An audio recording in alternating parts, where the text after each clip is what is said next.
Bienvenue dans cette nouvelle vidéo de la chaîne Mavericks Media. Aujourd'hui, on va attaquer une question qui commence de plus en plus à remonter, qui est la question du trafic et comment booster son trafic sur Google Ads en 2024. Alors tout d'abord, c'est un constat.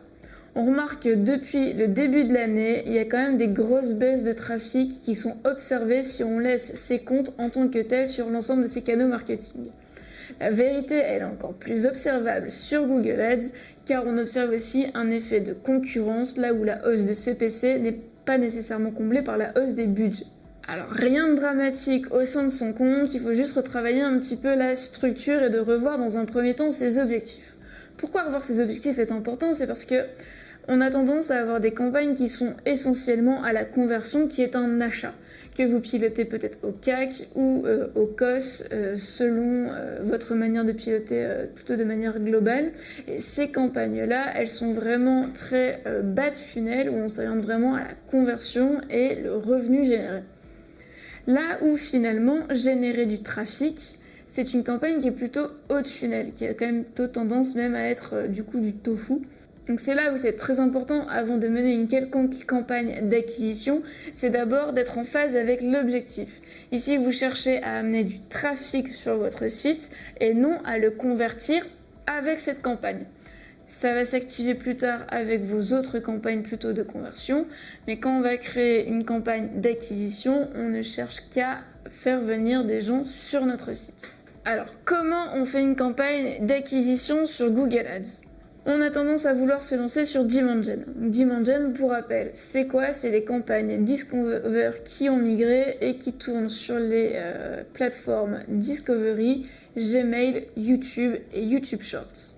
Là, c'est des campagnes sur lesquelles on va retrouver différents types de contenus qui sont plutôt de l'image statique, de la vidéo et également le flux produit. C'est complètement quelque chose que vous pouvez tester pour faire de l'acquisition. Toutefois, il faut faire quand même assez attention à ces CPC car ça a quand même tendance à vite monter. Moi, ce que je vous recommande plutôt, si au-delà de ça, vos CPC sont bien trop élevés et que vous ne voyez pas l'incrémental donc en termes de trafic, c'est plutôt aller sur du campagne display. Car oui, le display n'est pas mort. Display, pour rappel, qu'est-ce que c'est? C'est un encart publicitaire qui est disponible sur un site. Vous allez sur un site et vous voyez sur le côté ou en haut un petit encart avec votre publicité. Donc là, c'est aussi déjà là où ça va être très important aussi derrière à optimiser parce que vos utilisateurs, ils sont sur un site. Ils n'ont pas volonté, comme on peut l'avoir sur Demand Gen, à consulter vos propres contenus. Donc c'est aussi là où il va falloir faire énormément attention à son contenu aussi bien textuel que plutôt image. Donc on fait sur du display de l'image de la vidéo, on met également son flux produit comme sur Demand Gen. Et la différence aussi, c'est que pour du coup en faire une campagne uniquement d'acquisition dans laquelle on ne veut strictement pas de remarketing, il va falloir exclure des audiences. L'exclusion d'audience, alors en fonction de votre cycle de vie client et de votre parcours d'achat que vous avez identifié, il va falloir exclure les visiteurs du site plus ou moins à 90 jours en fonction de votre activité tout simplement. Et je vous conseille aussi avec votre CRM branché sur Google Ads d'exclure votre fichier client. Comme ça vous avez de manière une campagne qui est finalement très hermétique et on ne fait vraiment que de l'acquisition, beaucoup plus simple aussi à monitorer. La dernière petite subtilité, c'est la conversion. La conversion, comme je vous le disais, c'est que vous pouvez partir sur une campagne qui maximise les conversions, mais une conversion qui n'est pas l'achat. Encore une fois, ici, on cherche plutôt quelque chose qui est haut de funnel, on ne cherche pas à le convertir tout de suite avec cette campagne, il y a d'autres campagnes qui vont prendre le relais. Donc là, ce qui est plutôt intéressant, c'est d'aller plutôt mettre la conversion qui soit sur le view item, soit sur le add to cart.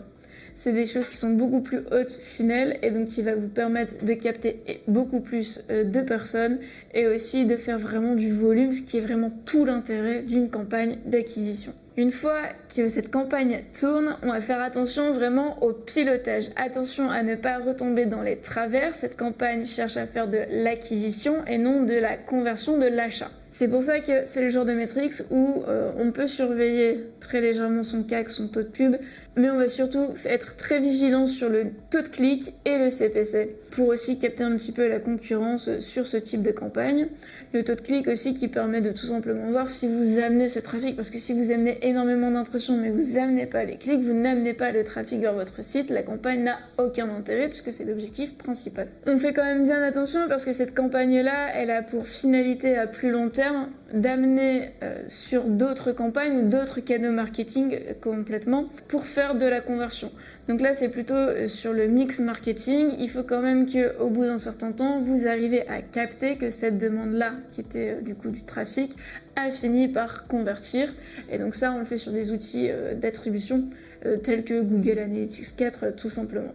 Et donc voilà comment on optimise son trafic sur Google Ads. On fait quand même attention quand on a des bases de trafic à bien le recapter sur l'ensemble des canaux marketing. Il n'y a pas que Google Ads qui doit amener du trafic sur votre site. Ça permet aussi de réduire la dépendance. Mais c'est déjà le premier pas et le premier pas le plus actionnable le plus rapidement. C'est la fin de cette vidéo sur comment booster son trafic sur Google Ads. Si vous avez d'autres questions, que ce soit sur Google Ads ou sur le trafic en général, allez en commentaire et me posez vos questions, j'y répondrai et on se retrouve très vite pour une prochaine vidéo.